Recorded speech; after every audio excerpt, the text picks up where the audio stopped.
My name is Amy Russell, and this is my informative speech. This is Ashley, my sister. She is 13. Daniel, my brother, and he is 11. Sorry.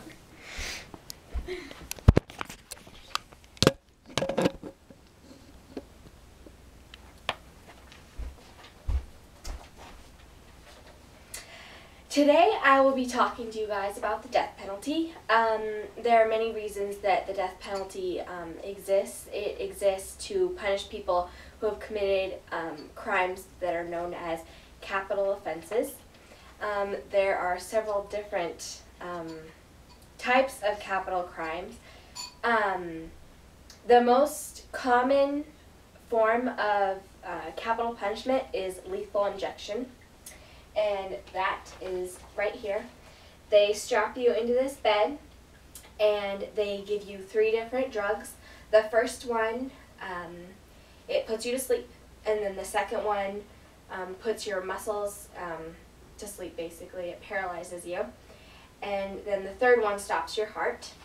The next most common one is the electric chair. They strap you into this and then they electrocute you. This is asphyxiation, or the gas chamber. They put you in there and they shut the door and then they gas you. Other forms include hanging and firing squad, even though those aren't very common anymore. The main reason that you will get the death penalty is if you commit murder in the first degree.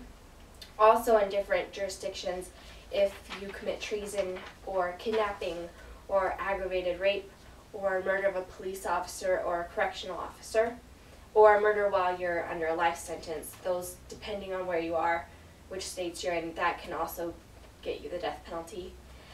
There's a lot of people that think that the death penalty should not exist anymore. One of the main reasons for that is that innocent people do get executed. According to DPI, Death Penalty Information Center, from 1973 to 2009, 138 people in 25 different states were either freed from death row or were given an easier sentence because either evidence came forward or a witness or something came to light that proved that they did not deserve to be on death row.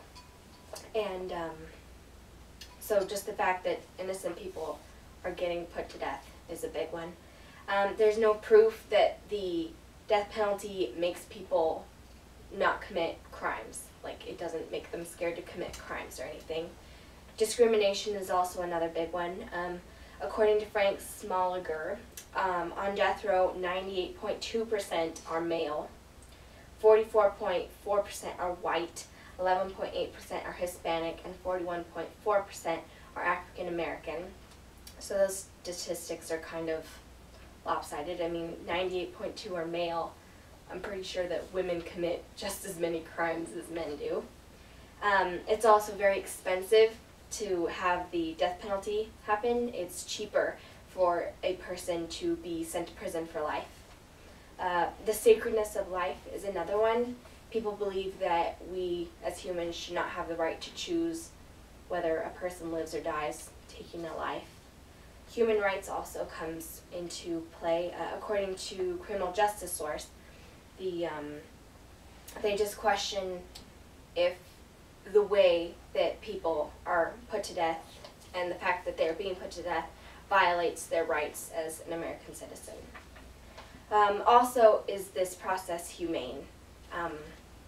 It's very brutal. There are so many different examples of cases gone wrong. A guy was in the electric chair and they put a leather hood over his face so nobody could see his face during the execution.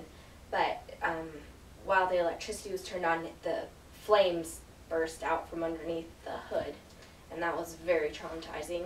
And another case, a man was being given lethal injection, and after he died they took blood work, and the blood work said that he had had a lot of pain and it had been excruciating when it's not supposed to be. So either they had administered the drugs wrong different times, because there's 3 different ones. So, and there's so many other examples where the process just went wrong and it was very painful and not right. There are also a lot of people who believe that the death penalty is a good thing and that it should be a legitimate punishment. 37 out of the 50 states believe they have the death penalty as a law. They use it as punishment. People believe that since this person committed this terrible, awful crime, they are worthy of dying. They don't deserve to live anymore. They also justify the death penalty because it gives the victim's family, it gives them closure and they feel justice. And also it provides protection because this person, this criminal that committed the crimes, is off the streets. He's dead. He won't hurt anyone else. But no matter what the circumstances are, this form of punishment is very severe, and there's no going back from it. There's no way to lessen the punishment. It's final. If mistakes were made, there's no way of going back. So, that's my speech.